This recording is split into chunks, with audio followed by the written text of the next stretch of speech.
All right, welcome everybody to, it's hard for me to say this, our final virtual tasting of 2023, the December virtual tasting with Anna Bassett of Bonifacia Wines. Where has this year gone? It feels like it was just yesterday or a couple of weeks ago that we had Ethan Etnier on talking about his great Pinot Noir and Syrah wines. And of course, we had Martha Stauman in February. We had, oh my gosh, so many great wineries. Soul Miner from Santa Barbara in March. Then, of course, Bob Lindquist and his wife on April. Louisa. Yeah, Lisa, exactly. That was an amazing experience for us. Detente Wines in May, who have already moved out of their tasting room in Paso Robles, so things change quickly. McCann Family Vineyards in June from Sonoma.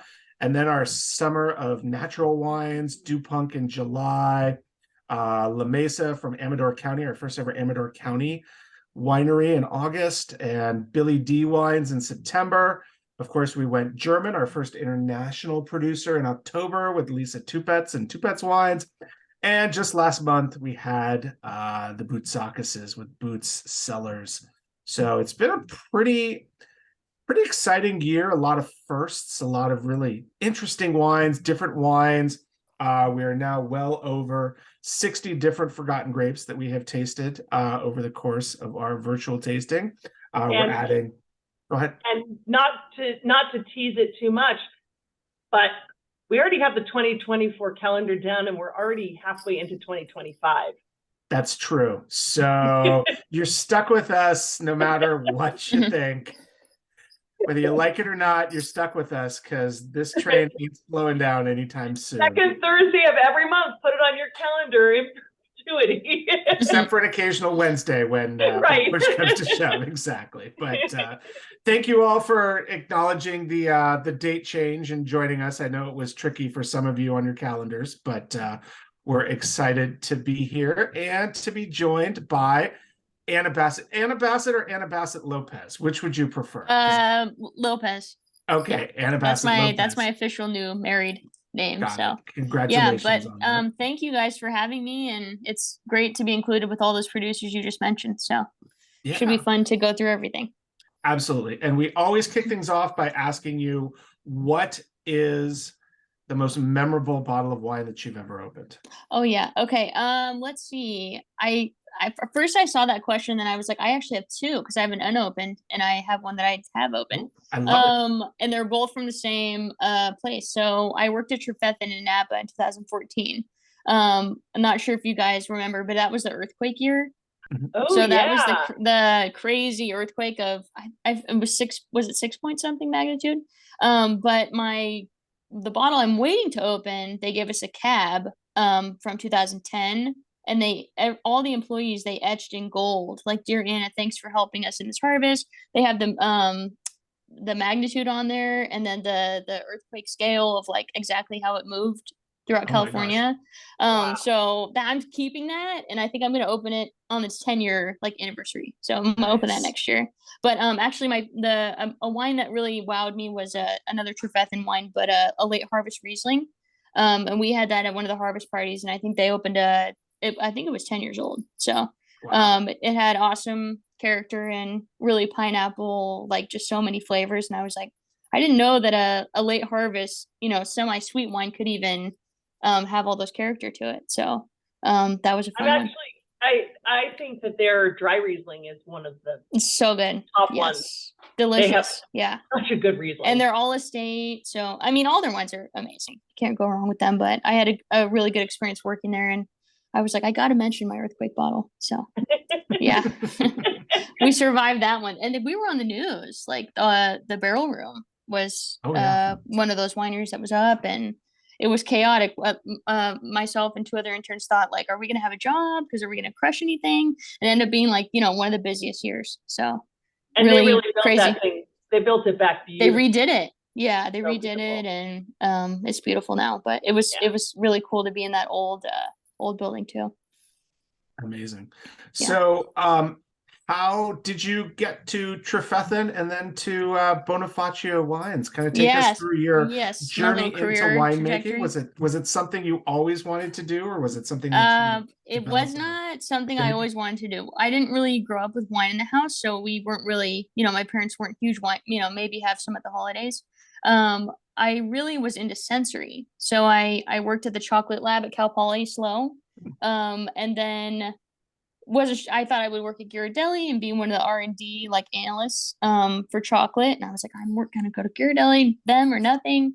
I went to the Cal Poly Career Fair and there was a bunch of wineries there. So I met a group of winemakers, did an interview with them and figured, hey, what the heck? This is a 6-month job. I can kind of see what happens for harvest. If I like it, continue. If I don't, go back to chocolate. And I loved it. So from that first job, I worked in a Piscinus for Diageo. Okay. The old Blossom Hill winery, kind of like by the Wurz Vineyard and everything over there. And from there, I just kept doing internships. So went to New Zealand after, and worked for a really large winery there. Night shift, 13 days in a row. Oh, wow. Crazy, like 8 bagels and whatever. Crazy Kiwis messing with you. Yeah, had 60 other interns there from international. Just really fun, crazy experience. Where in New Came back. Zealand? In Marlborough? Oh yeah, yeah, in Blenheim. Yeah. So actually for Oyster Bay. So Okay. you guys see their wine all the time. Yeah.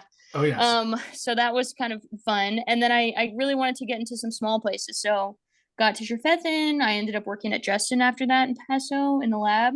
Hey, that's not really a small place, but yeah, we Trefethen get was it, my yeah. tiny, and then Justin was like big again. I did one more internship actually in Virginia at Stone Tower Winery, a really small estate there in Leesburg.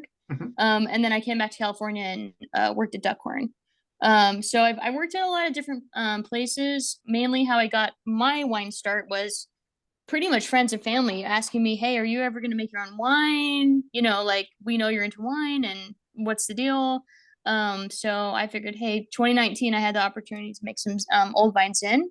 And then that was my first wine. So kind of just got into it through like really wanting to make a product from start to finish. A lot of times, we're working for wineries and we don't know what the label is going to be. We don't know what the description is. Like Right. our job is just make the best, most delicious wine we can out of what grapes we have. So I thought it would be really fun to take it from zero to the end. Can I just jump back to one thing? Yeah. So, I mean, I went to UC Santa Barbara. I never took the wine class. Oh, but okay. I remember people saying, oh, I took the wine class. Every student wants to drink wine, so they take the wine class. But nobody ever told me there was a chocolate class. Oh yeah, I didn't Awesome. I didn't say my major. I was a food science major. So I wasn't wine and vit, but we're in the cafes. So College of Food, Ag, and Environmental Science. But yeah, I did the chocolate class and I just learned about it from like an elective. So I did the elective and then I was like, hey, I gotta keep doing this. So it was really fun. It was fun to make the chocolate that ended up being in the store too.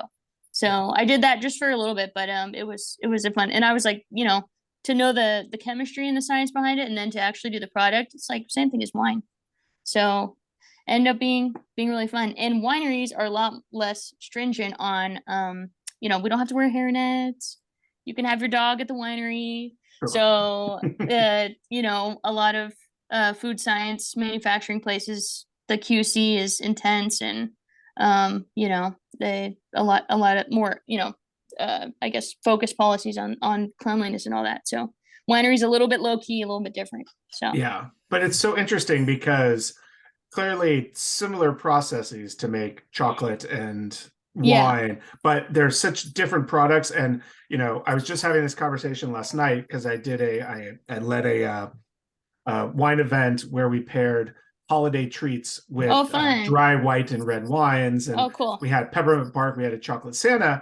And one of my pet peeves is when I'm at a winery and they serve a Syrah or a Zinfandel or a dessert wine and then put that little piece of chocolate out there in front of you, because chocolate and wine does not go together. And I just want people to understand this. Like, do not eat chocolate and drink wine. It was great for my tasting. Totally. It just changes the palate of the wine.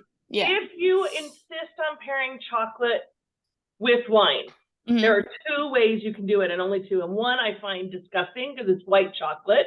Right. Mm. And I Which don't we find also that to be featured. chocolate. Very intense. Yeah, very and sweet. not chocolate. And then also it's really about the fillings. You have to do truffles and do fillings because Yeah. that's what pairs the wine. Bitter dark chocolate won't. Too sugary milk chocolate, no. But if you have something with like Some raspberry maybe or something. yeah, or like Mhm. an herbal tea, something like that, that's Yeah. what you can pair with the wine. Mm. It's less Very offensive interesting. than someone handing you a beautiful piece of dark Here's a chocolate cookies and saying, cream. have this with ZInfandel, and you're like, no. Here's a Hershey's cookies and cream with your old wine Exactly, yeah. sin. You're like, oh my god. Well, Come on, people.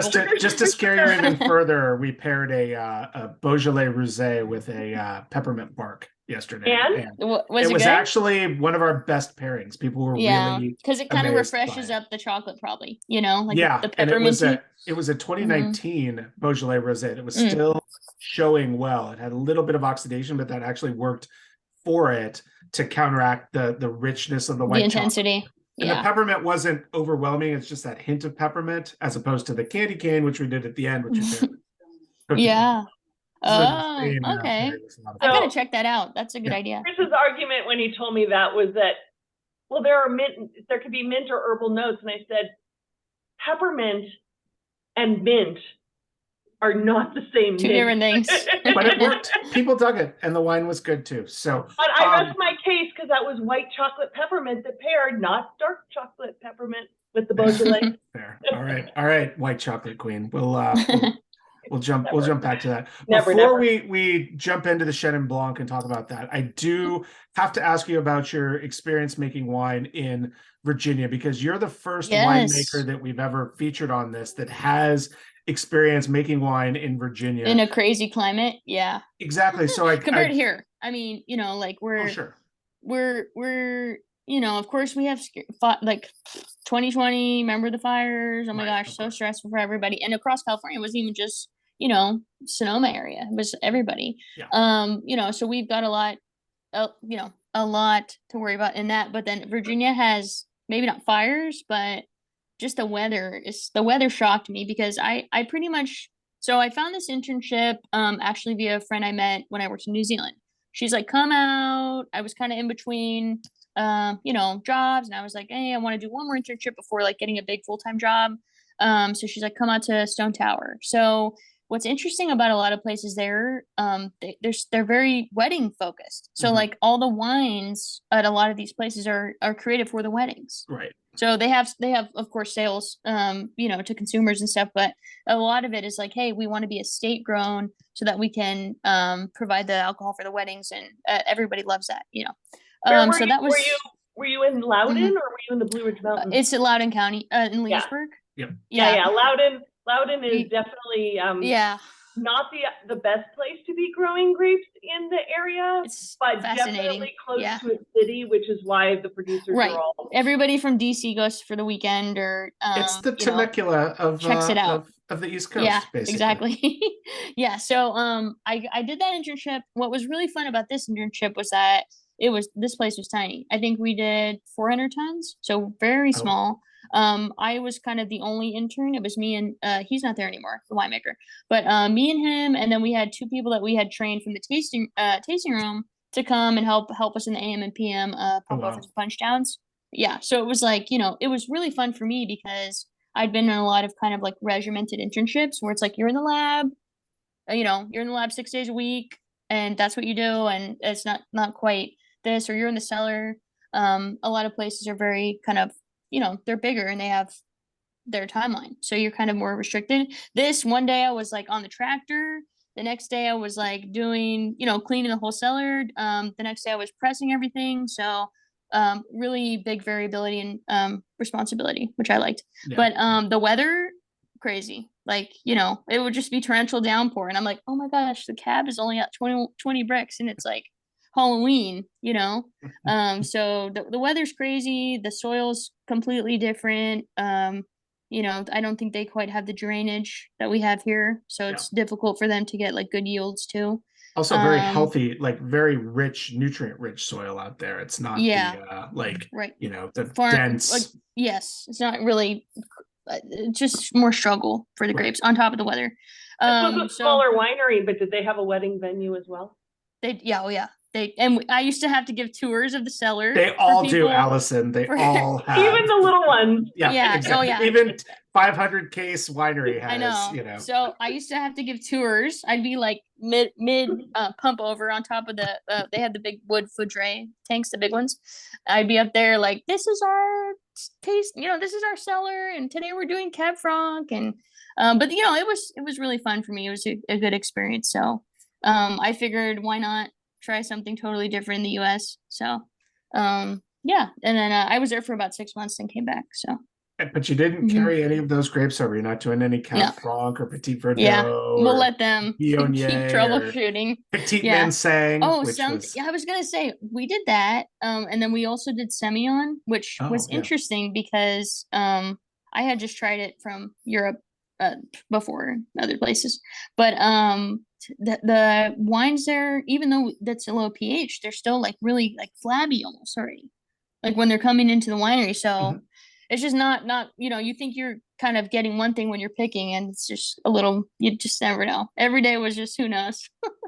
So but it was really fun, and I met like the two tasting roomers that came and helped end up being there. I'm still friends with them, so nice. It's just funny to somehow everyone reconnects again. But yeah, you got a place to stay when you're good out old in Virginia. County. Exactly. Yeah, that's what's nice.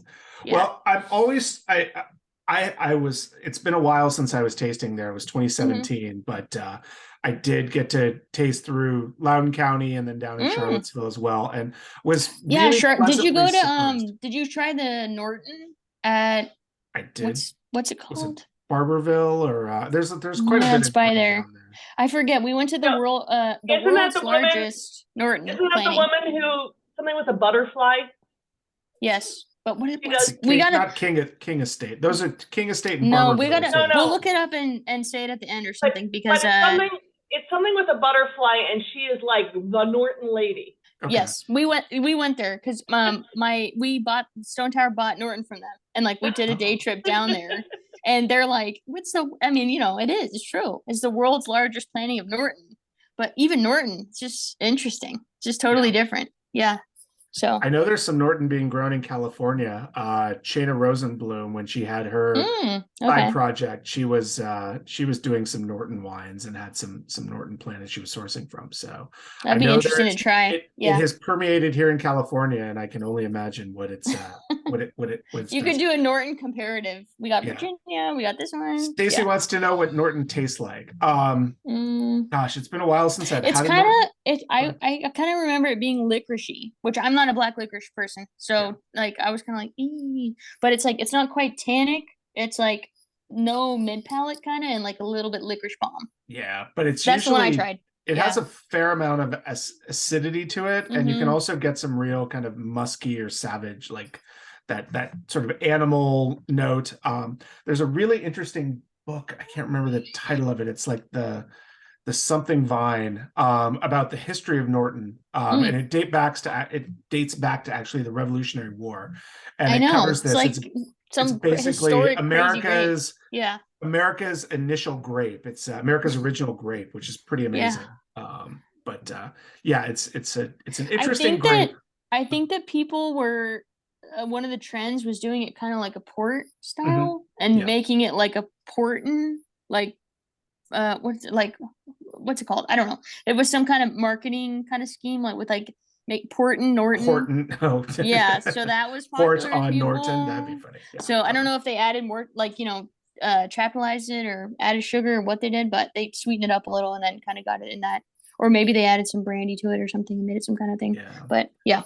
I got some really interesting. So when I had my original Forgotten Grapes website and was writing about different grapes, I got samples from some wineries in Ohio and Virginia for original. I think I actually, oddly enough, I probably still have Ohio would be interesting to try. Yeah. Yeah, they actually call it Cynthiana there, which is just this weird little twist of naming. It's so strange. But I think I still have a bottle of like really old Verimar dry Norton somewhere in my cellar, so I'll have to do a Norton. A Norton and peppermint pairing. Exactly. I wrote a story story for the Napa Valley Register in like, I don't know, a number of years ago after visiting Loudoun County. Okay. And I visited Stone Tower. So they were in my story. Oh, cool. Where I mentioned that they have an event space. So go figure. Oh yeah. Wait, what year did you do that? I'll have to look in a second, but it was Chrysalis Vineyard. Chrysalis. Yep. Chrysalis. Okay. They're home to the world's largest planting of native Virginia grape Norton. Hence Jennifer the butterfly. McLeod fell in love with it after attending the American Society of Enology. Say she has more than 400 acres surrounded by full red mountains. She believes it's the best place for Norton to ripen. Well then. Hey, well, she's still going. Yeah, and Stacy, the less said about Chamberson, the better. My esteemed podcast co-host Stubb, Chamberson was his nemesis and the point of ire for him. So yeah, but Stacy just made it even worse by saying Chamberson in Kentucky. Yeah, that's true. That's no. So we were there, and I had no idea. I'm like, Kentucky's wine country. I'm like, but it really isn't. So that's why it's an interesting grape. To try it, so. I mean, it's really catching up to the bourbon culture there, and I think it'll eventually become, Kentucky wine country. Back in the hollers, they'll be making their own Chambersons and Nortons and Vidal Blancs. You get the little boutique tasting rooms back there. Exactly. They'll replace the stills for some Foudres. And it was in 2017. Okay, so I was there 2016. Yeah, 17. I was back in California. We just missed each other by a year. Yes, but I probably tasted your wine because they don't hold anything. I mean, I went to a winery that said they planted Cabernet 2 years prior. They've been buying fruit, and then they said, "Would you like to try our Cabernet?" And I said, "But you said you planted the vine 2 years ago," and they're like, "Yeah, we made Cabernet," and I'm like, at least 3 years before. Cabernet is longer. They're like, no, because we had to get in the bottle. I'm like, oh, you should not have done that. Not good. That's so funny. That's cool that you guys are familiar with that area. So one of the white grapes I'm always surprised that they don't grow there because of its versatility is Chenin Blanc, which is my natural segue into talking about your 2020 Chenin 2020. Yeah, exactly. So you got this from the Heringer Vineyard in Clarksburg. Yes. How did you come to forge that relationship? Because it's such a special vineyard, some of the oldest Chenin Blanc in California. Yes, it's like, I would say, obviously I haven't tried them all, but it's got to be up there just for quality.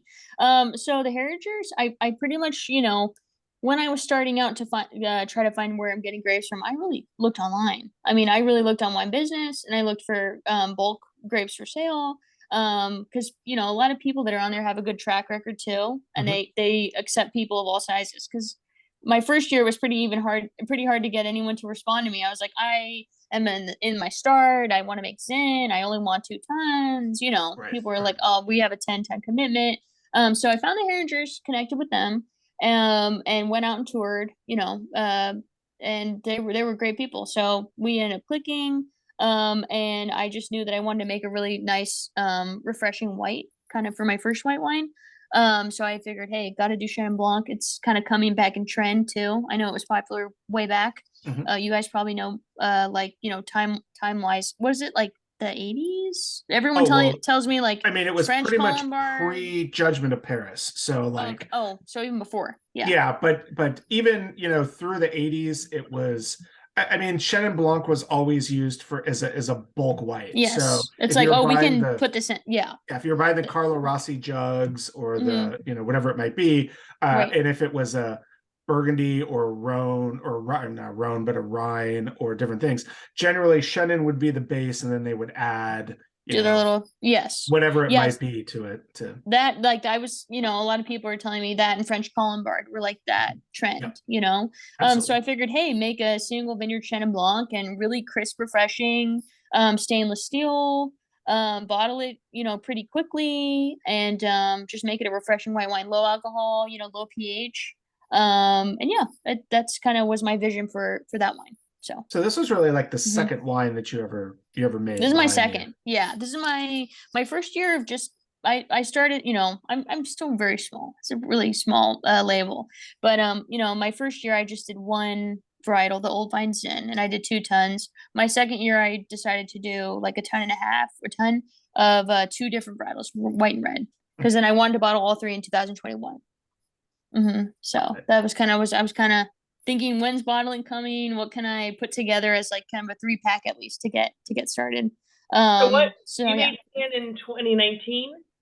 What was that? Your first Zin was 2019? Yes, 2019. Yeah. And then which is the one we have. Right. Yeah, and then you made a Zin and Chenin Blanc in 2020. I made my first Teroldego in 2020. So not Zin, just Chenin Blanc and then the Teroldego. Teroldego. Yeah. Bottle all 3 to 2021. So, because it kind of like, I mean, it's really funny too, going back to working, for wineries. It's just, we're just worried about that year and then we move on. We never know really once it's bottled. We're like, thank God, we can check mark that one. Yeah. But like, it's really funny thinking about even the trajectory of like, when am I going to bottle? What's going to bottle all together on that? I have the truck. I want to utilize the truck and not just do one random wine. So, kind of setting up for that big day. So, is Chenin Blanc your only white wine? Yeah, it's my only white currently. I might make some this year. Kind of just depending, but yeah, I might kind of go back to this or maybe try another white from the Heringers. But I was really happy with this one. I thought it was really, really a fun wine, and I'm sometimes a little bit nervous that it's kind of diminishing a little, but I think it's still doing pretty well. So for a wine that's stainless steel, it's got a lot of kind of not honey textures, but it's got this nice richness in the nose. But it is very fresh on the palate, but it is textured. It has weight. Yeah, it has a little bit layers of something, and I didn't put it through ML, but like I'm wondering just if over time, like just through aging, I'm trying to think back, like when I sulfured it, I don't think it was fully finished with ML, but I think by the time it had bottled, it might have dropped out that final, because it's got a little layer of something to it, like a little savory, small amount of a savory quality, kind of like a graham crackery type thing. It's deceiving because I think the nose implies more it's that graham crackery, a little more savory, richer, and then the palate, and you get the tartness, a little layered, a little bit of a bitter finish. It's got that,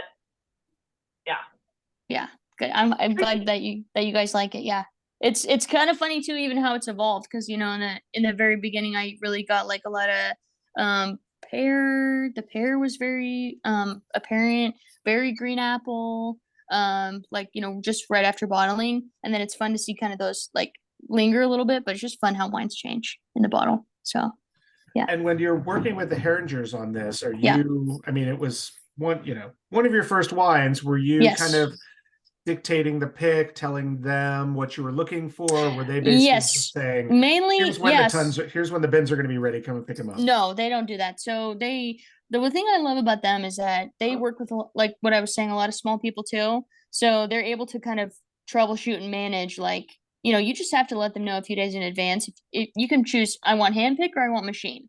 So I'm always doing hand pick because we want the best quality for a small amount of grapes. So they just require a few days in advance, let the vineyard manager know. But no, I was going out and getting the bricks and checking the grapes myself and checking for flavor.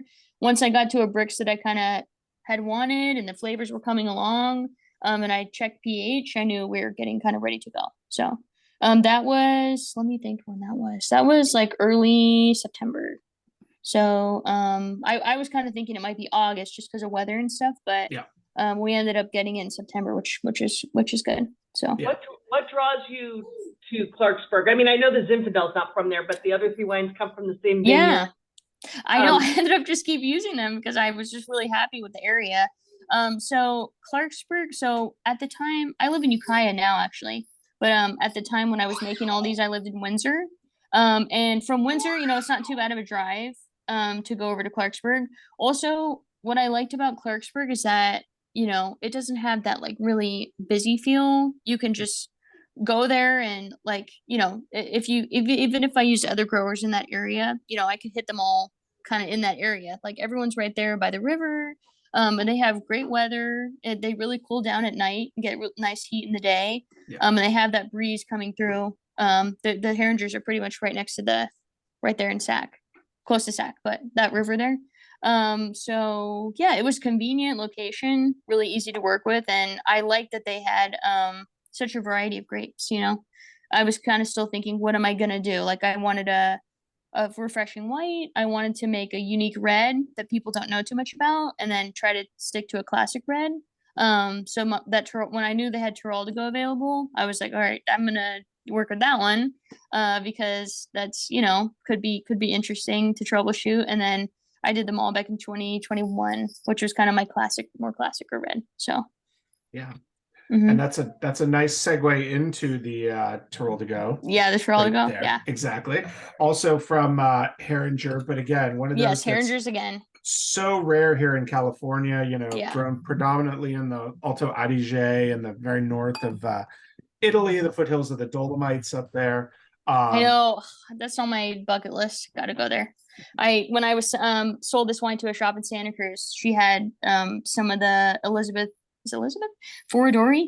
She had some open. She opened it for me. Oh, wow. And it was just fun to try it. I mean, and the price was really good, and it's incredible wine. So really fun to try that in a totally opposite area of the world and just compare. So, but yeah, the color on this wine, I love it.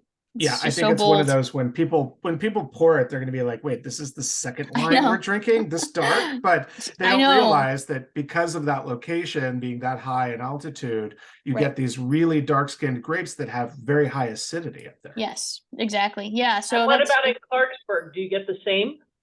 Yeah, they have awesome pHs. So a big thing I think about making wines is like pH for me.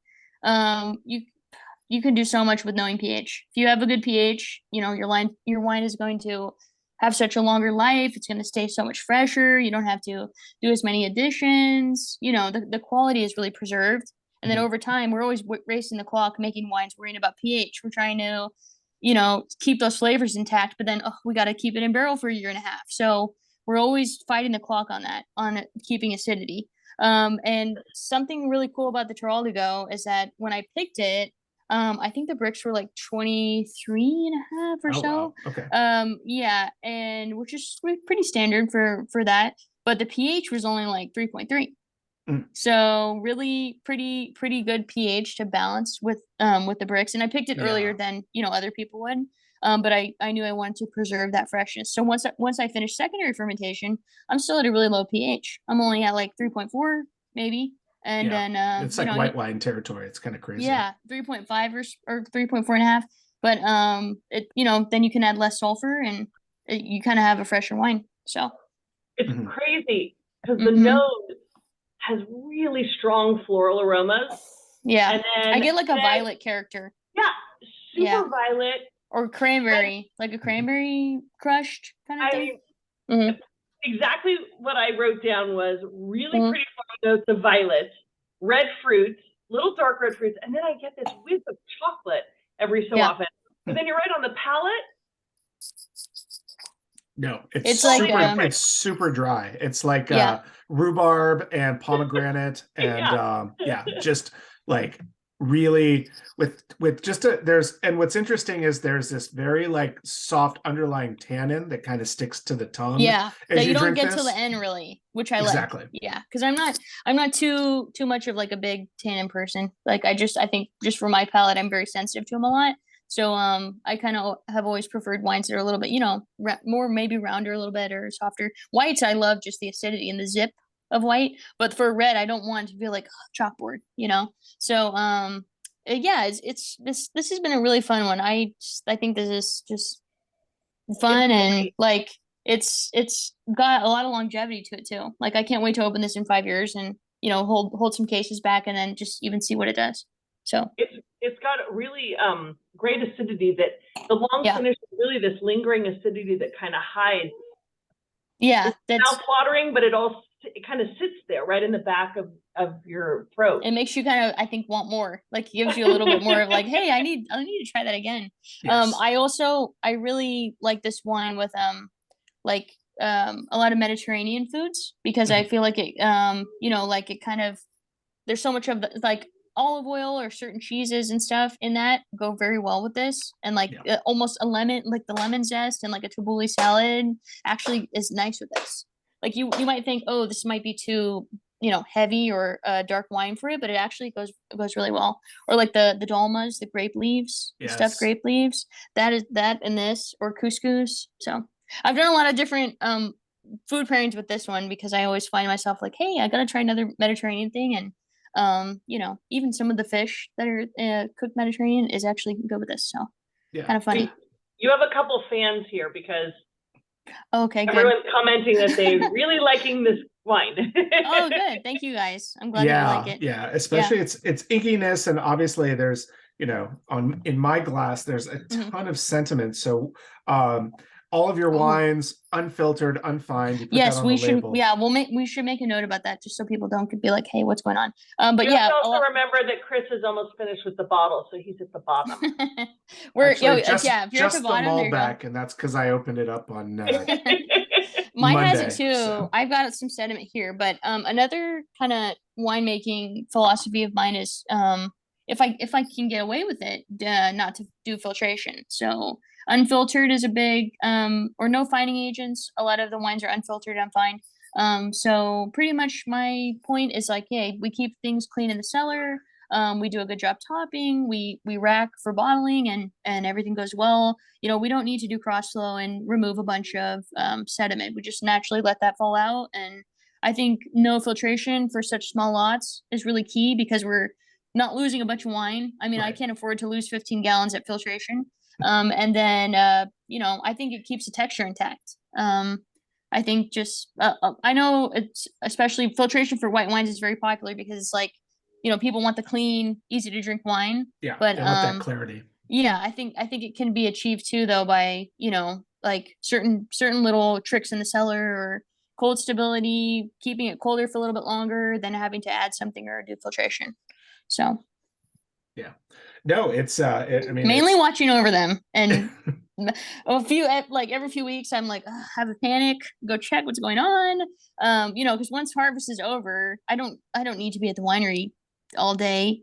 I just go like kind of once a month and do topping, or I have the guys in the cellar do it for me really quick. I make the wines at a very small winery in Windsor with two other guys. That the one guy owns it, and the other guy, really good friend of his, that makes his own label. So it's just us three there making the wines, and that's helped me a lot too, being at a small place as opposed to a one of 50 at a custom crush. Yeah, so that's been key. Yeah, but I'm glad that you guys like the. Can you share who it is? Who you're? They're called Super Sonoma, and they're in the technically the Windsor Beverage District. So don't know if you guys know Windsor super well, but is that where Two Shepherds is?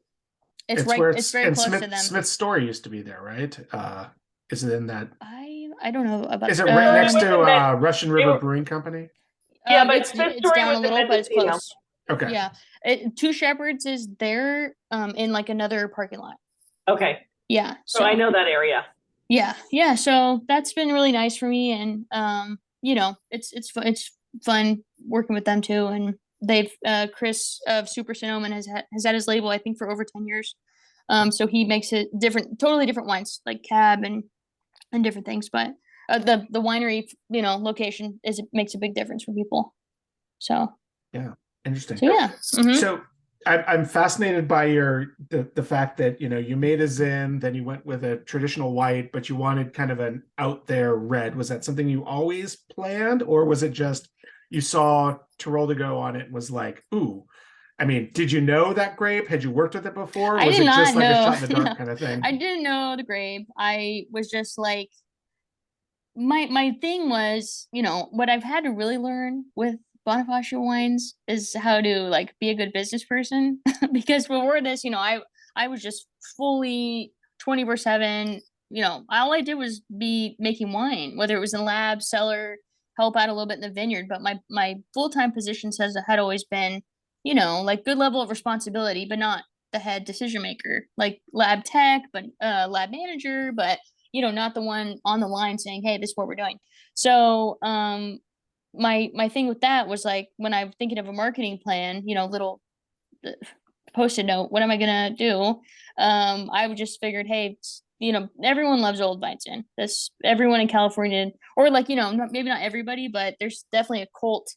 We're Zin people, Absolutely. So it'd be good to do something classic that's recognizable. Chenin Blanc is interesting and easy drinker, and then something that's kind of tricky. I was thinking about doing Grenache, but I didn't really find a good place for it, and I was like, that's also becoming really popular. Right. And I was just kind of checking out what's available, like what's in my price range, what's in the price point. And then I was like, hey, I don't even know what Teroldego is, and the cool thing about the Heringers is they'll give you basically what you buy from them. They produce their own wines as well, so Right. they have a kind of, I don't know the size, but good size winery. They will give you kind of like at Christmas what you bought, like their version of it. So it's kind of always fun too to even try, like, even before I had mine bottled, I got to try theirs, and there's pretty different than mine, but I figured, hey, I just kind of went with it. And I was like, I hope it turns out good. So just pH is important. Worry about the pH. So I think that's our primary takeaway from tonight. I know. pH They're gonna be important. like, Anna, this girl said pH 50 times. So we got to go see what's going on with that. But yeah. So.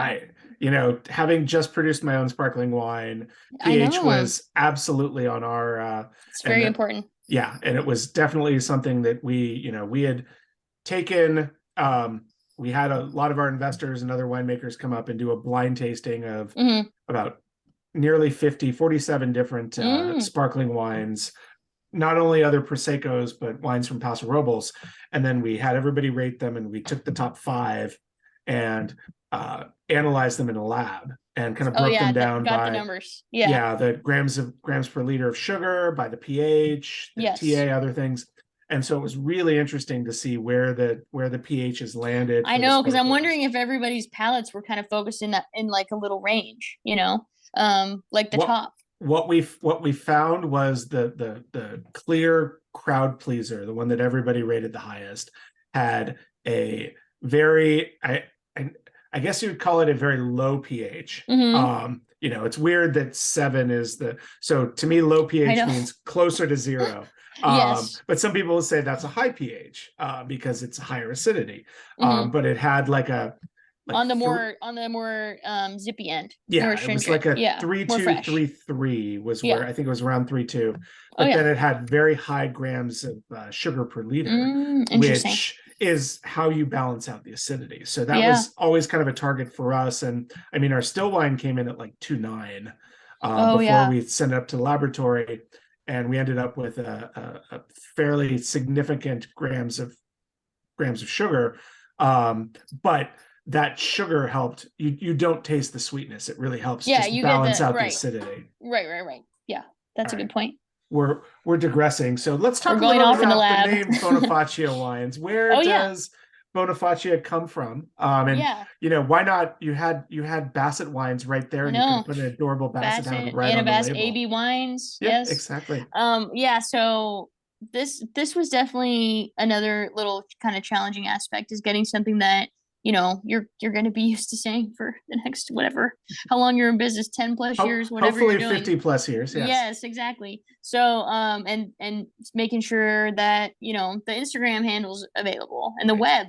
So and you're not going to get a cease and desist from Gallo or Treasury. Oh gosh, so just kind of doing all that little research, and I always knew I wanted to do something that was like meaningful to my family. So kind of thinking about names and like heritage. My mom has Italian. Her dad was from Italy, so she's Italian. We always like to, note that, and we're proud of having a little Italian with German and blend of different things. But her brother, his name was Bonifacio. So he had a very unique kind of first name, and he actually passed away before I was even born, but they were very close. And it was kind of interesting trajectory. We're looking at names, and I was like, hey, Bonifacio, just jumped out. I was like, what if we look into that? So it ended up being, it kind of means create your own lifestyle. Like there's different translations, but it's like the rough translation from Italian to English is like create your own lifestyle. You're forging your own path. You're making your own journey. And I thought, hey, why don't I switch it to Bonifacia, because a female business owner and winemaker. So we kind of just kicked it around for like 2 days, like my brother, sister, mom, and dad, and it's like, don't tell anyone, but it could be this, so just kind of going over things, and we just like Bonifacia Wines. Did you kind check of worked to make perfect. sure?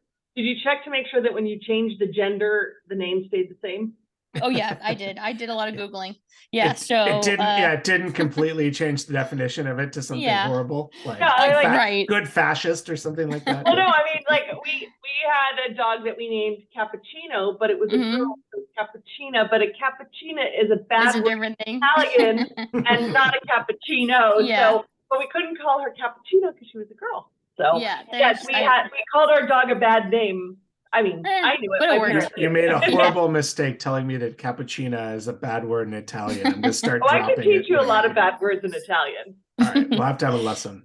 Yeah, so that ended up kind of being good, and then just stuck with it, and I really liked it, and we'll probably talk about labels or should I bring up the labels while we're talking about it? We can do it now or jump in. I think it's probably when we have the Malbec. That's a good time. Oh yeah, let's talk about that. Okay. Because the name and that kind of goes together. So, got it. But yeah, it's been really fun. So, do you often get asked, like, because I don't think most people would assume it's a name of somebody, or so do you ask? Oh yeah, everyone asks if it's a specific word, or it means, yes, like, everyone asks, and then everybody. It's really funny when I go to events and stuff. Like the people will come up and try to name it out, and then I it's you can say it different ways. Then they come back at the end after they've gone around and tasted. Bonifacia. Exactly. They come back with the confidence to be like Bonifacia, or there's so many different versions of it. So yeah. Nice, excellent. Mm-hmm.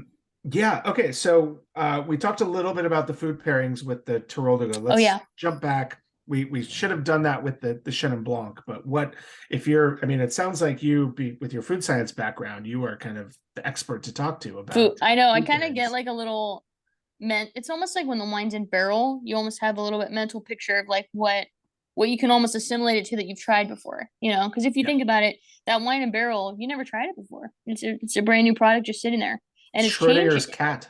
Yeah, and it's changing every month. So it's like, it's if you're really honed in and trying all the wines and like paying attention to that, it'd be just even especially a white wine, like from January to March, it's like, oh, I could have bottled this earlier and gotten more freshness or something, or maybe it's better to let it have more air. So kind of just for flavorings, Chenin Blanc, let's see. The vision of the Chenin Blanc is definitely spring summer wine. So I mean, it's really good with brunch, a bunch of different brunch items. Omelets, very good. Ceviche, very good. Things that have acidity to it, that, aren't going to really like overshine it, but like balance with it would be good. What else? I'm thinking like a goat cheese. See, a shrimp is really good. With it. Yeah. Oh, what'd you say? Goat cheese? How about goat cheese? Oh yeah, goat cheese would be good. Like Parmesan type stuff would be good too. A little bit nuttiness to balance that out. I love those. What are the almonds? Are they Marcona almonds with like rosemary? I mean, those are pretty much good with all wine, but a lot of wines. But I think they're really good with this too. The flavors kind of pair nicely. So yeah, a lot of different fun stuff you can do. Nice. Mm-hmm. So before we move on to the Malbec, what we didn't quite finish your journey. You were working at Justin, and then kind of decided to launch Bonifacia, and then what have you been doing since then? Or how obviously I'm imagining with just these SKUs, it's not your full-time job. So what else? Oh yeah, no, yeah, this is on the side. So let's see. I started this in 2019, and then at that time I was actually working. I did a job in a tasting room for a little bit at Amista Vineyards, in Healdsburg, and that was kind of like I think I started out as part-time, and then it turned into like a wine club manager position. I worked there for like less than a year, but that was a really good time for me to do that, like step away from maybe production for a little bit, just so I could like actually learn some tactics from doing tastings with people, and then how to how do I send out a club email? I mean, like who's my target audience? What, we're Start thinking doing about the business side of things. Yes, which is like, just me reluctantly being like, oh yeah, it'll all come together. But I was like, if I want this to work, I'm gonna need to, work on that side quite a bit. So that was pretty good for me. And then in 2020 with COVID and everything, that job changed quite a bit because COVID. So I still had the position there, but I ended up finding something that worked out a little bit better for me. So I took a job with a wine supply company, and they're called Scott Labs. So a lot of people buy yeast and nutrients from them, and that was an incredible job. Yeah, that was an incredible job for me because I was a technical enology person on the phone. So it was like customer service on the phone. So it was people would be calling us from just wide range of different solutions. They needed help on something. We helped them with orders. And that was a really good job for me. And then after that, I worked for a company called Scout and Cellar. So they're based out of Texas. And then for the last few years, I was with them mainly as production manager, making wines at different custom crushes here, actually in California. So I worked there for 2 years. And then right now I'm in between jobs. So I'm going to kind of look for something new starting next year. But that was another great job for me too, because I learned a lot about, just with a custom crush and on a large scale, like what's important to do. And everyone that I've worked with has been also really supportive of me having my own wine on the side. That's a large thing for people that are looking to do their own thing, is finding a full-time job that is like, hey, good for you. We support you doing that, or, hey, as long as you can get your full-time job done and get this done too, sounds good. It's really an amazing thing when you think about it. Yeah. There are a lot of people that work in the wine industry that have very tunnel vision. Mm-hmm. Yeah. It is rare to meet people working in wine. Exactly. No other sides of working in wine. Yeah. And it's great if you've done like 3 things all within the same area. But, I've always said that every sommelier should not be allowed to be a buyer on a floor until they spend 1 month selling wine. Do it.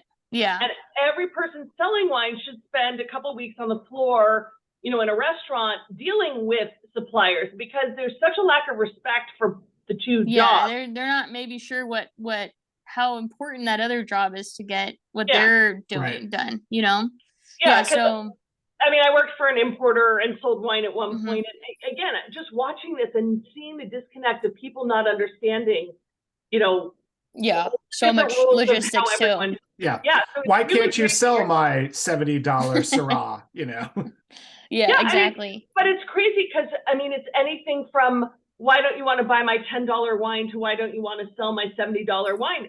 It's crazy if you don't understand that every single account has a different agenda, a different audience, a different model, that one person's going to grab your $70 Syrah and be like, I'm going to sell the hell out of it, even though, no one else will. And then someone else only wants your $10 wine. Right. And it's been really interesting too, to segue into selling wine, I think a lot of that time in the tasting room, I've always been, pretty interested in talking about wines to people, we have a neighbor down the street that they used to do, yearly wine tastings. And I went down one year and did some presentation for them when I was doing an internship. But I've always enjoyed talking about wines, but then going into the store and making an impression on the buyer and going through the pricing, is the pricing going to work for them? You might have incredible wines, but your pricing doesn't work.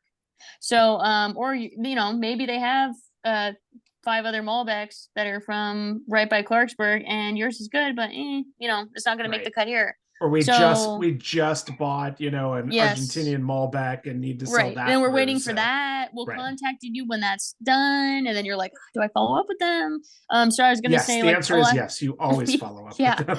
A lot of my customer service that I've done the last few years for other companies helped a lot with that. So that's been good for me. Yeah. That's really great. You've really touched a lot of areas.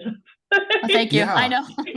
No, this is fascinating because you're like I've done a lot of a winery startup.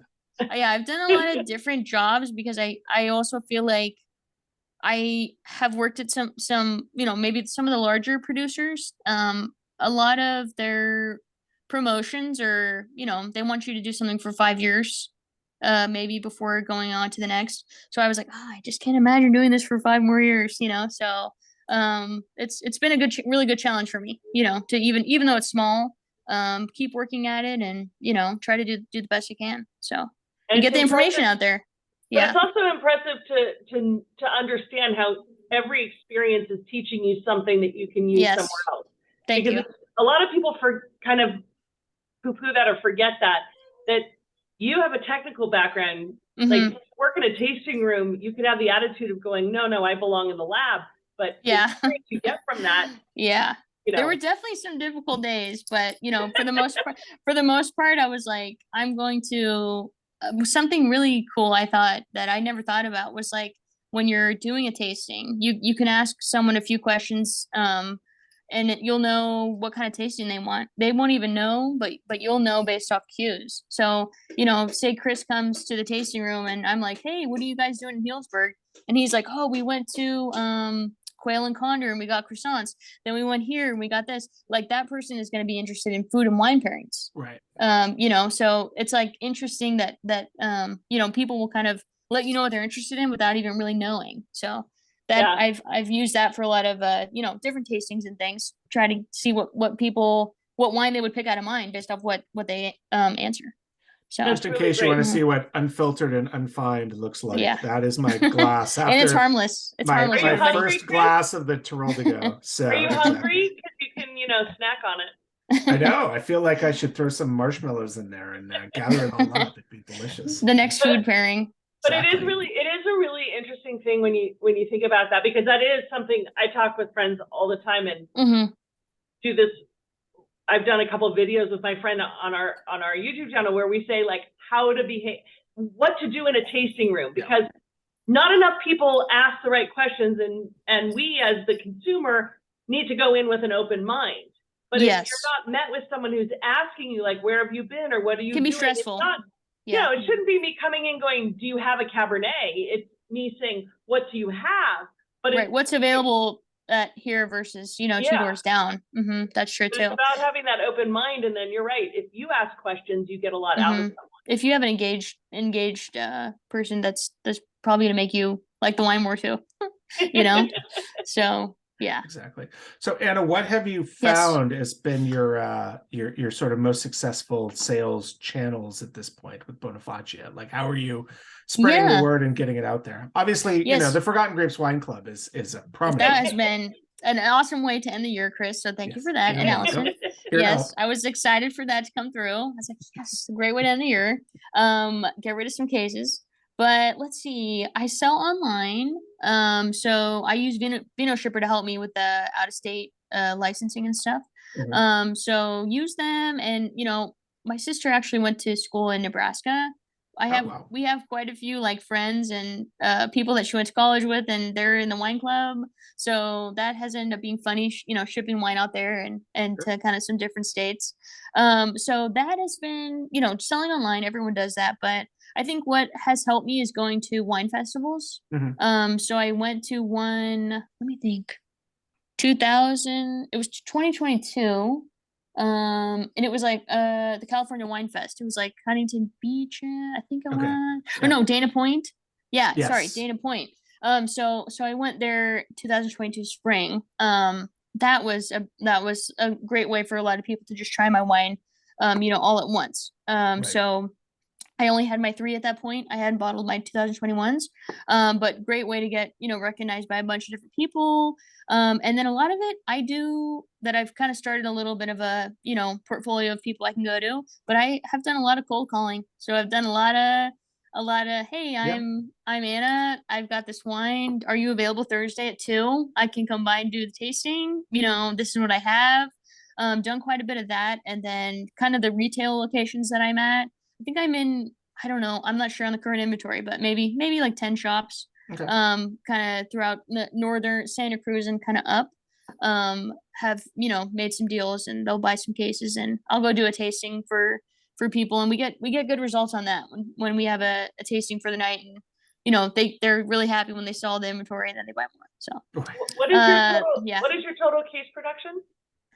So let's see. Every year I've done about 2.5 tons. So 100-ish, 150, depends kind of what, but per year kind of. So yeah. So like, my first you made 2 wines in 2020. Yes. You 2 in 2021. One we don't have here. And then 2022 I only did 1 wine. But yeah, so about 2.5-ish tons a year. So I think in tons, but like it ends up being a few barrels. It's around 100 cases probably. Yeah. So a few barrels a year. So it's pretty tiny, but you got to start small. Yeah. What is the wine we don't have? Like, what are the 2 wines you've made? Yes, the one we don't have is the 2021 Teroldego. So I made that the next year, so I could have a vertical. And then my one in barrel currently is the Primitivo, from like Amador, different grower, but it's like Sierra Foothills AVA. So I'm excited about that one. I'm gonna bottle that one in 2024. So nice. Yeah.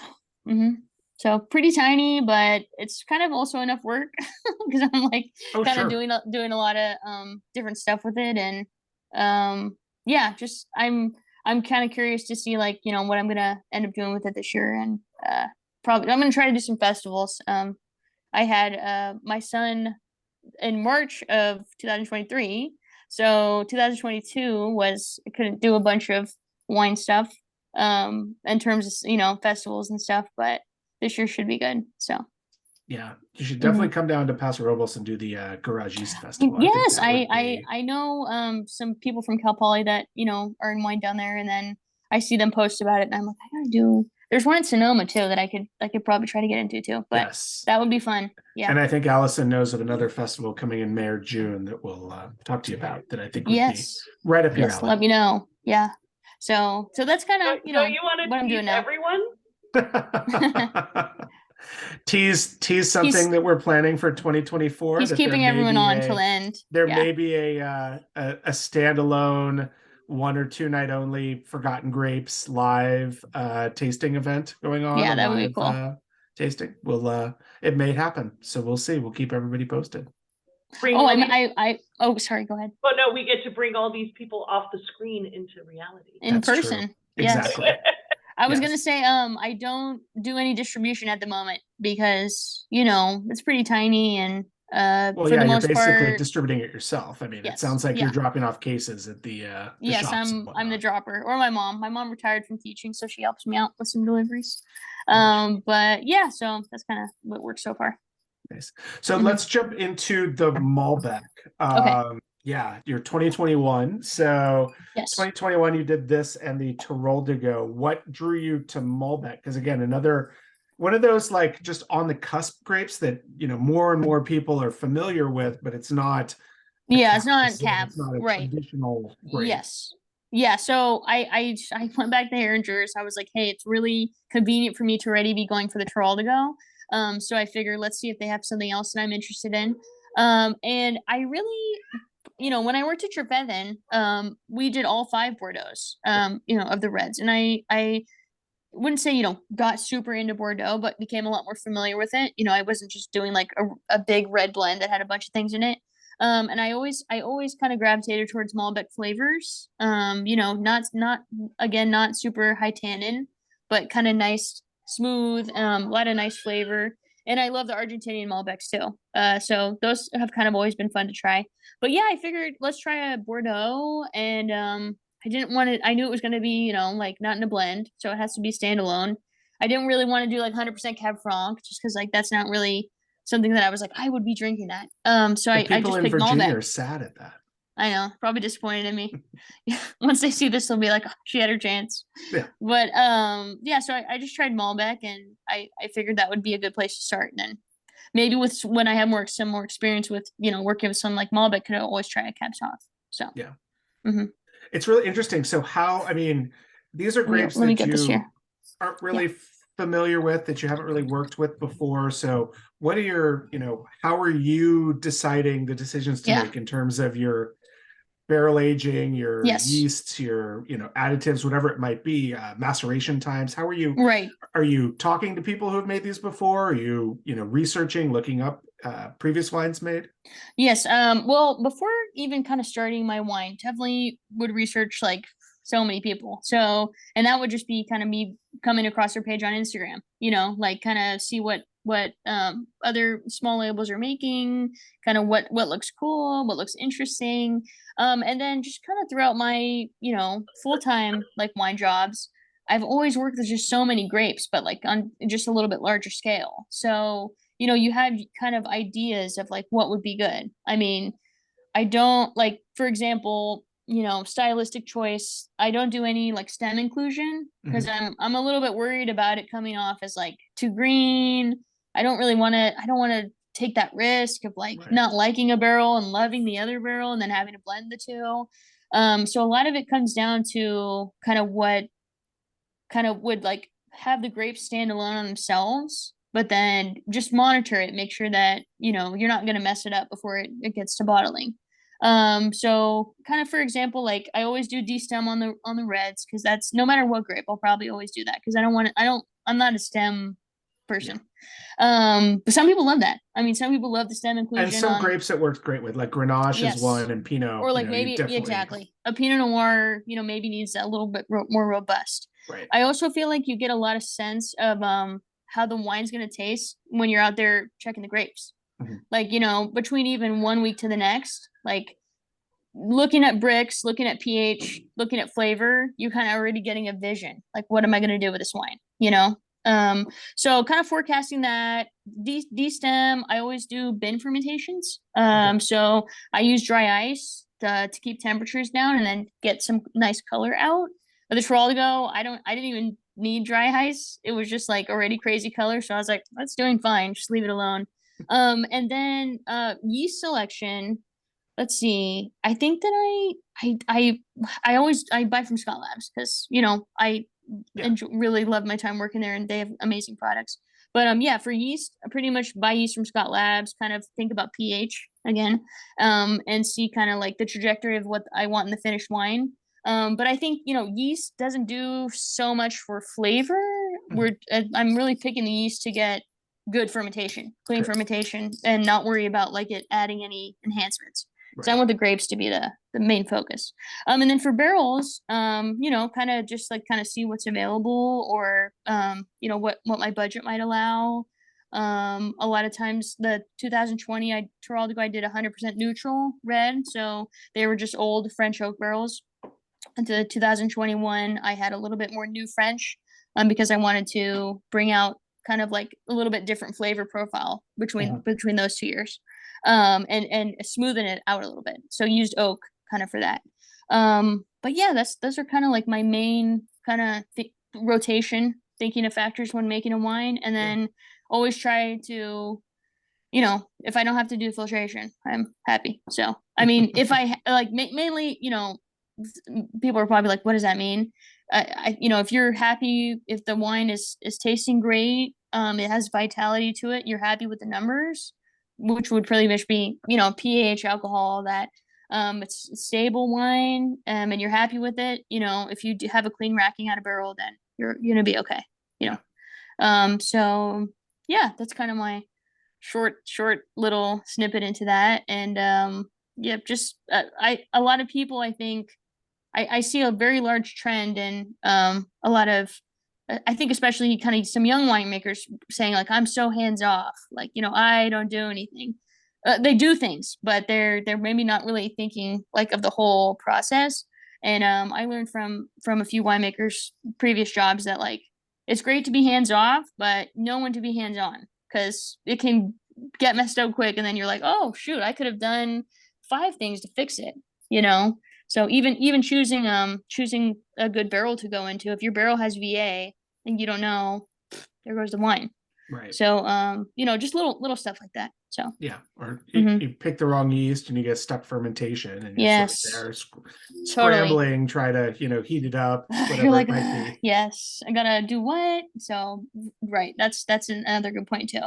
And like just also, you know, I've only made wine a few years here, but just from the first Zin to last year's wines, oh my gosh, the learning curve is just incredible. You know, like that first year, you're just making everything work. You're learning about excise tax, whatever, all that stuff, and you're juggling everything and figuring it all out. It's been fun just over the last few years. Just what would have stressed me back then now is just like funny, you know.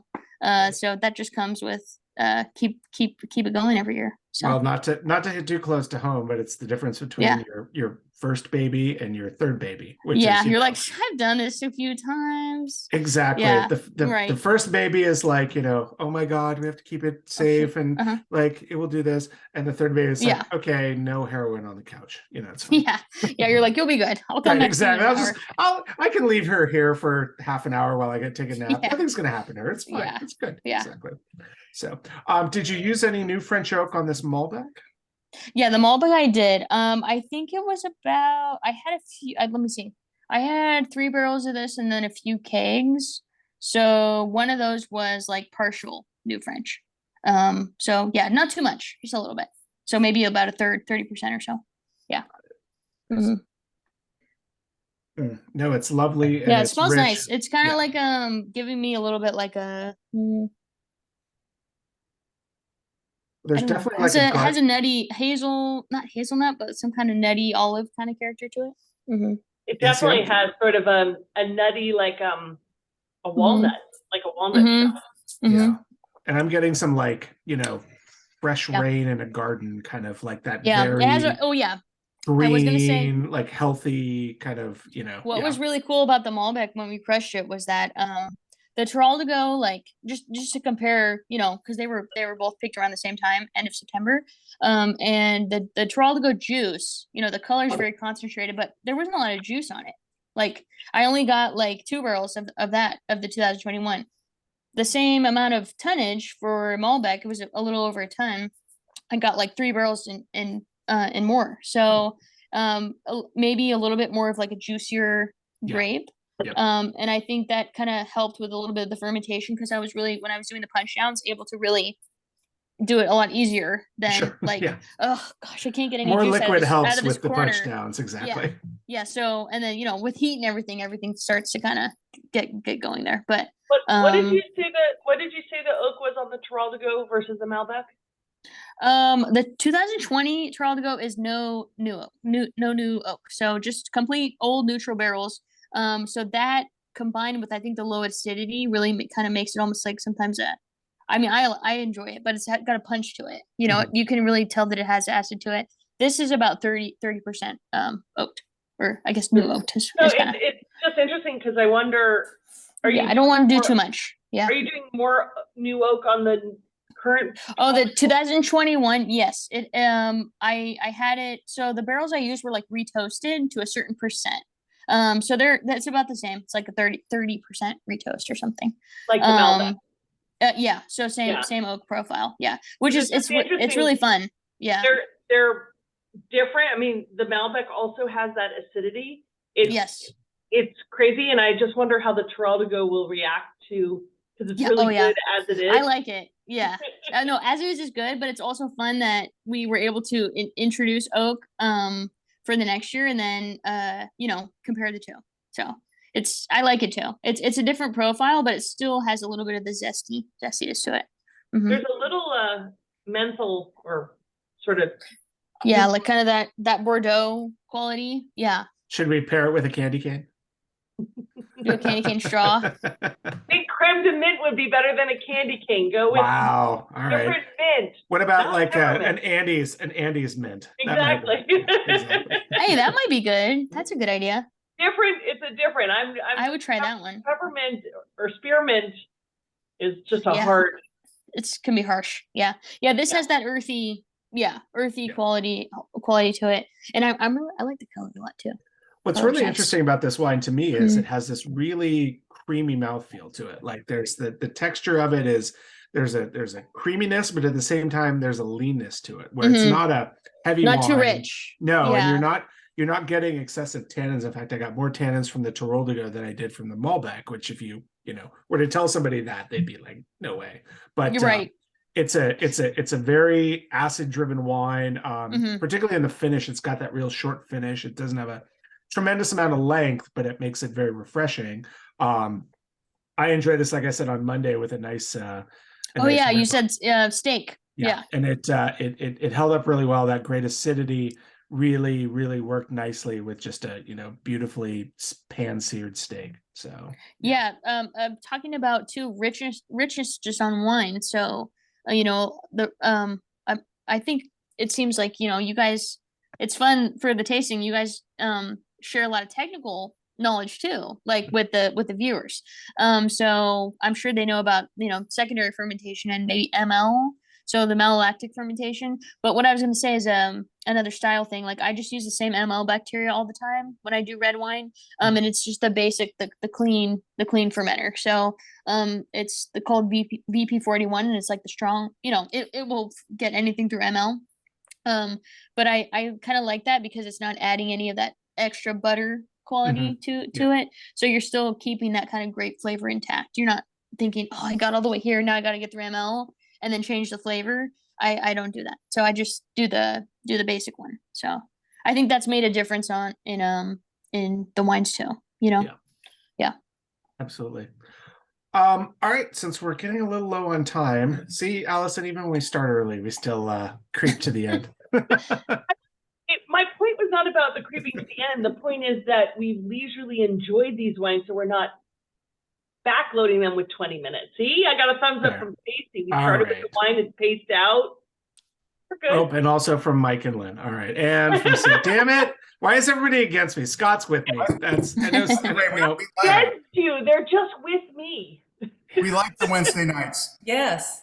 All right. Everybody Thank you guys for coming. I couldn't do tomorrow, so I asked Chris. I was like, "Oh shoot, I have something tomorrow. Can I do Wednesday?" So ended up working out good. We're going to be like the French working people. Instead of July versus August, it's going to be Wednesdays versus Thursdays, which is the which is the night.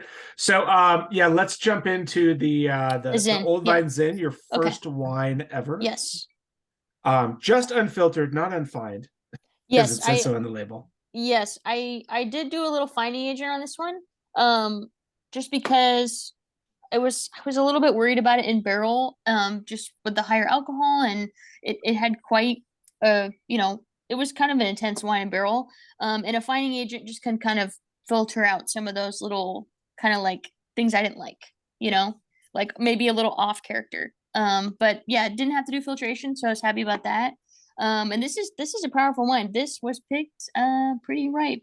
I was actually at my friend's wedding in Boise, and the grower called me and was like, "Anna, your bricks, they're at this level." And I was like, "Oh my gosh, we have to pick this ASAP." So another learning curve there, but I'm really happy with how it's aged too and how it's turned out. And it's got a really kind of distinct Old Vine Zin classic character to it. So. Yeah. And it's really interesting to compare this side by side to the 21 Malbec, because you've had, 3 years of winemaking experience between the three. So it's totally a different wine. Yeah. You can really see your evolution as a winemaker. I mean, totally. In terms this is a, kind of like a lot of people call it like a Zin bomb type wine. But higher alcohol, definitely has that old kind of like, I would say I get like Dirt Road and like the pruniness of like Zin. It honestly is exactly like the vineyard I got it from.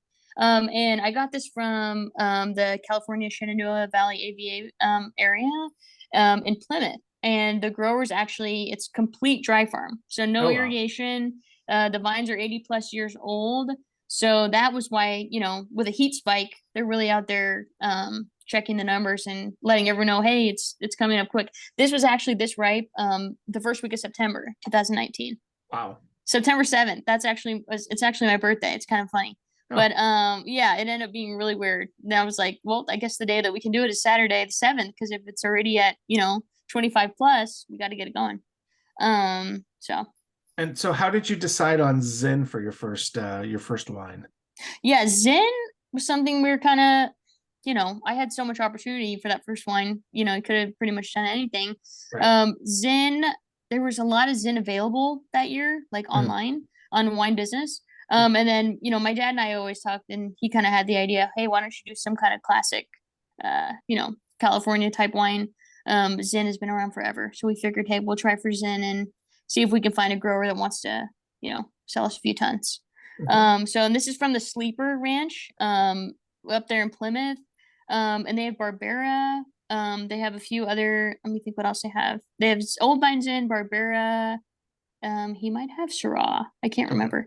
But yeah, he has a few different things, and they're all head trained. So their vineyard is really beautiful, and it's a older couple that has owned it for a long time, and then they're passing it down to their kids now. So it's been kind of fun to just, you know, I haven't bought from them again, but you know, that's always an option to go back and get some Barbera or do another Zin in a different style too. So yeah. Mike did not like this one at all, clearly, by the empty glass that he's got there. This is a great food wine. So my other ones are definitely a little bit lighter. This one you could do great with pulled pork. People love it with that. Ribs, the barbecue, palate, you know, garlic bread and like baked beans and coleslaw. It goes good with all those kind of flavors and foods. So yeah, that's the Old Vine Zin 2019. Absolutely. So. No, it's super unique. I always get like a lot of cinnamon raisin too. Yeah. It has that cinnamon toasted butter bread kind of raisiny type. Well, and you can definitely like tell the age of the grapes on this, because it is not a young Zin. It's not that sort of like fresh candy Tootsie Roll note to it. It definitely has that oxidized kind of you know, slightly sherry type. Yeah, exactly. Kind of that's a great way to describe it. Sherry type, yeah. But I mean, it's not in that like super dry sherry. Like it's definitely just it's aged, but it's still got that robustness. It has a little something to it still, right? Yeah. So yeah, I did like about 2 tons of this that first year, and then yeah, this is what's been fun about this one too is like it's done really well at a lot of those festivals. A lot of people end up buying it because they kind of like I don't know if they just remember it there or kind of discover it there, but you know, maybe they're looking for something that's kind of bigger and bolder. So that's been kind of a fun addition too. Absolutely. And now we definitely need to talk about the labels on this. Oh, the labels. I know we'll add the labels in quick. They hit to home. Yes. Yes. So we talked about the name Bonifacia Wines. I mentioned to you guys that it's very family focused and, you know, wouldn't be here without them. So we were thinking, how can we, you know, do an interesting label? Like, you know, I don't want to put just, you know, the vineyard on there. White label with a house and a vineyard. Something special. Yeah. Right. And we don't have an estate, so I don't even know what I would end up putting on there. So it would be your shed where you store the wines. Yeah, I know. I'll do a little drawing of that. But it ended up being we thought of this idea that my grandma, my mom's mom, so Bonifacio, my uncle, his mom, she is a quilt collector. So she collected quilts across California, a bunch of vintage shops, used to go to Santa Cruz and like get quilts from there. So she had so many quilts. She just passed away in September. But she just totally loved being involved in this. But she has so many quilts at home. I was over there and I was like, oh my gosh, what if I use quilts to mimic the vibe of the wine? So all the patterns that are on the labels are actually watercolors of her quilt collection. So I pick a quilt when I have a wine I'm going to bottle. I pick one of her quilts, and then I have a friend of a friend. Now she's a great friend, but she's the label designer. She does kind of graphic design and stuff. I send her the quilt. I write to her information about the wine. You know, maybe send her a bottle. You know, before the big bottling day, the sample for her to try. She gets a visual of what she kind of is thinking too. And then we put it all together. So on my web, I have pictures of the actual quilts. If you guys want to check it out at home, pictures of the actual quilts and then the label underneath. So you can see that it's, you know, mirroring. It's kind of mimicking that. And, you know, it's so true because that's a spring summer wine. This is our fun, like playful, got the vibrancy, the red, the Malbec. It's kind of fun because it's like a little bit, you know, it's a little bit summer, but a little bit fall. Yeah. Yes. Oops. My battery thing came on. A little bit of that character, you know, savory notes, but has some brightness to it. And then the Zin, the thing with the Zin is a classic old school Zin. So, you know, I didn't do too much on this one, but blue label with structure, kind of makes us remember like old vines in classic California, old school. And the one that truly looks the most like a quilt. I mean, this and probably the Chenin Blanc are the like closest to where you can go, oh, that's a quilt design right there. It's fun because sometimes too I'll send her a snippet of it and the artist will like one snippet. And then I'm like, oh, I was hoping you could incorporate this. So we worked together on that. And then it's, just came out nice. And then my logo is actually kind of mirroring the quilt too. Like, so I just did logo finder and ended up putting 2 B's like flipped, like modern. And then I was like, but if we color it in, it looks like the quilt's back. So that's kind of my little, you have to kind of know what it is, but I end up telling a lot of people that and they find it interesting. So it's been a fun way to have my grandma involved too. So your grandmother's still living, right? No, she just actually, passed away. Yeah, she's passed September, so we miss her. But she just loved like, but she got to see it. Oh yeah, she's seen all of them, so that's really fun. But this next wine will be the only one she hasn't seen. So she just loved being involved, and she would have him sitting on her coffee table and just stare at him like she's not even drinking wine. She was in her 90s, but she would just be like, shit, that cool. Like, and then she remembers the quilt too. So it's really that was a fun thing for me to do. So. And are you building a second shed, air conditioned for all of the quilts? I might have to do that. Yeah, right now we just, have them over there, but yeah. You need a cedar chest. Collection is vast. Yeah. The cedar chest you need for the quilt. Trying to get on here. I live with someone whose mother is expand that. Yeah, I live with someone whose mother is not even a quilter, a quilt artist. No, a quilt artist. Oh, okay. Like, so she's just not quilting for fun. She's quilting for art, and then sends us at least 3 times a year different quilts. Cool. But like when takes it's a lot quilts, of talent. They might be like, Tinies? 24 inches by 24 inches that are supposed to hang up on a wall. And it's like, what the hell am I supposed to do with this? Like, this will not cover my whole body on the bed. That's what a quilt is supposed to do. So. What you need to do is get a cedar chest at the end of your bed and you just put them in there. Put them in. I don't think the dogs would appreciate a cedar chest unless it's like well cushioned and fine. Comfy for them. Well, they don't get to go in the cedar chest.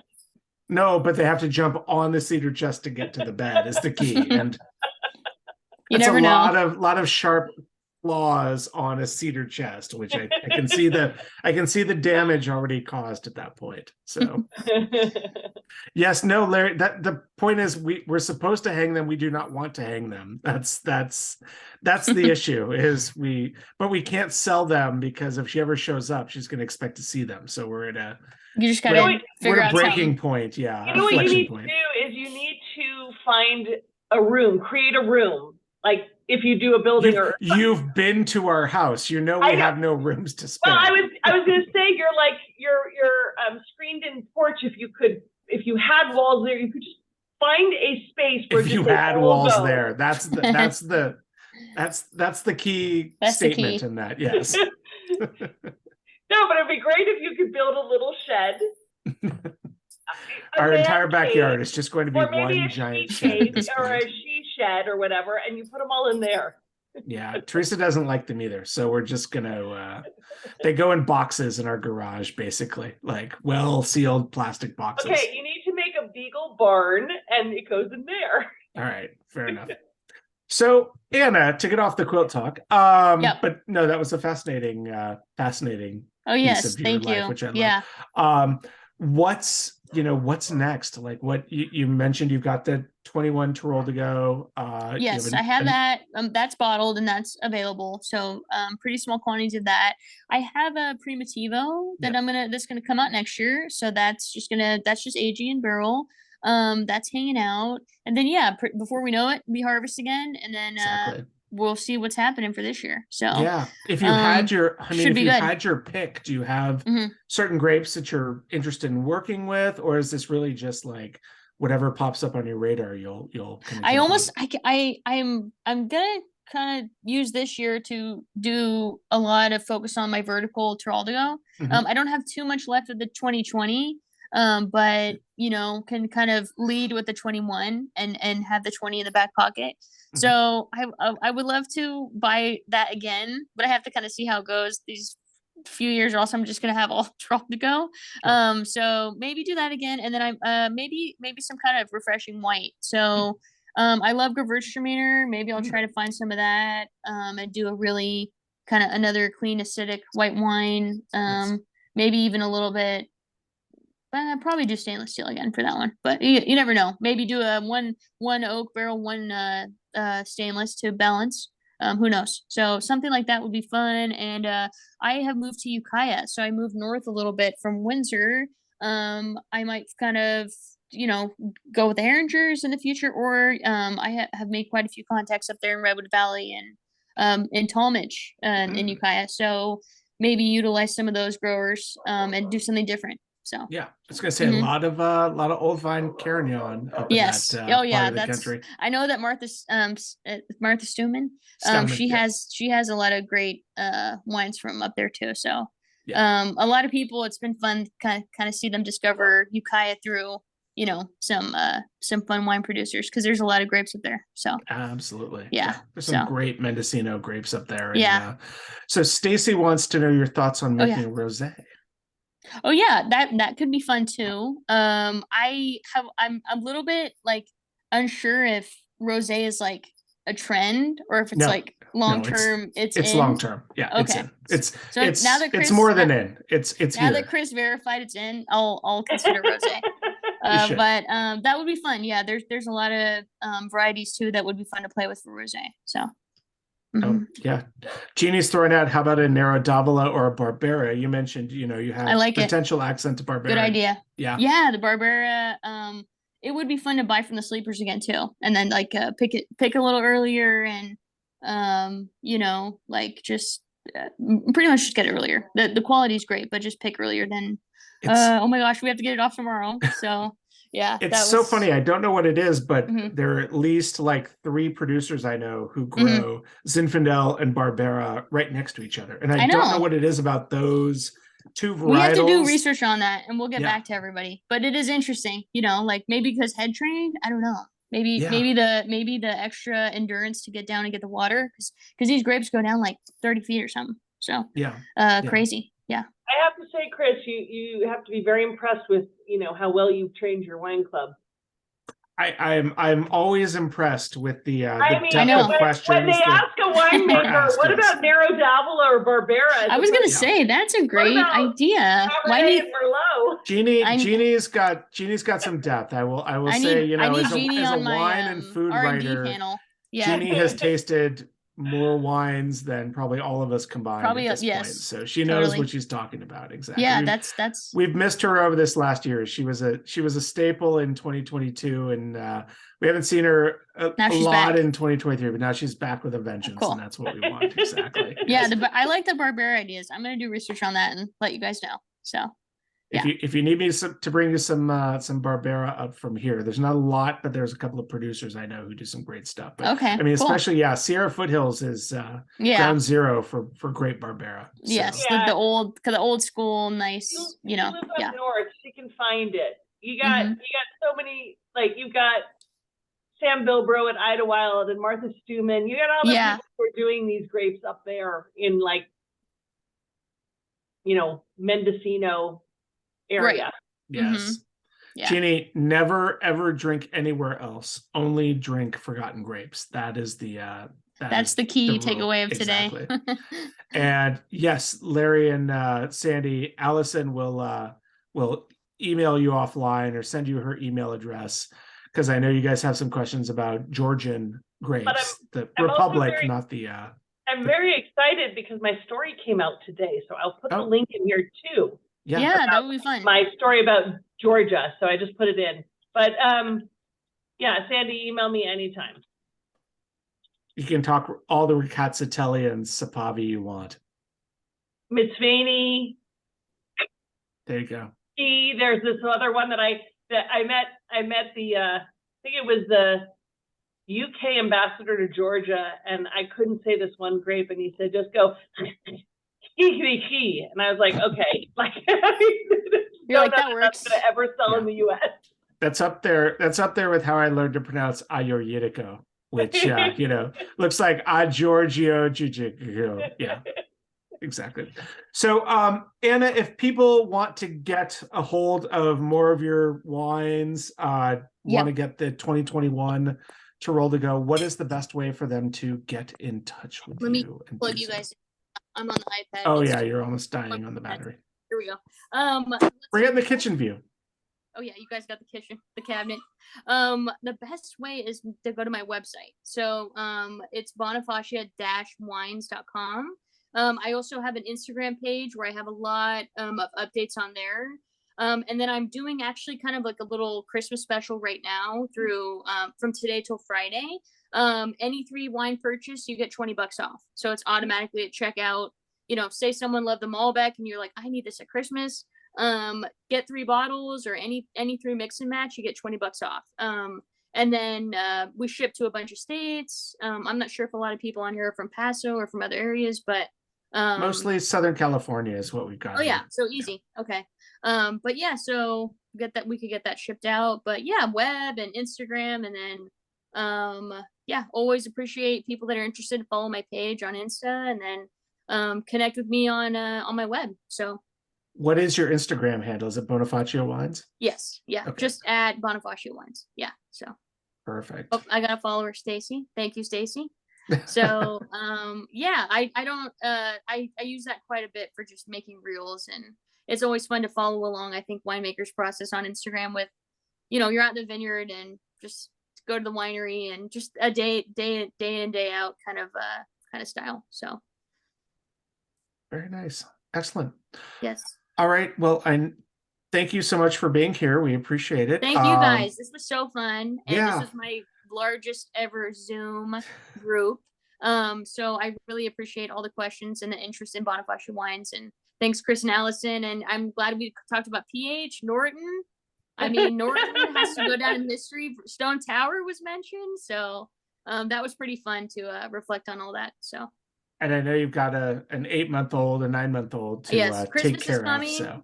Yep. So we're gonna have a blast this Christmas, and nice. It's gonna be fun. So I hope everyone has great holidays. Thank you guys so much. Yeah. Thank you. Thank you so much for being here. All right. You can log off if you want, or if you can stick around. If people want to ask questions, I can do that, but it's up to you. Oh, yeah. I as long as you guys can hear me good, I got the charger in, but I'd be happy to take a few questions. Well, yeah. I have just a quick comment. Oh yeah. That one of the most impressive, besides the wine is all great, but okay. I think you have served yourself well by learning as many aspects of the business as you can possibly learn. Absolutely. Yeah, that has been helpful for me. Yes, I'll keep doing that. Yeah. Keep doing that. Yeah. Because you won't be sorry. Yeah, that's right. And like, you know, you don't want to learn the hard way. You want to use the knowledge somewhere else to propel you into how you want to apply it. Just like and learn from the mistakes of others.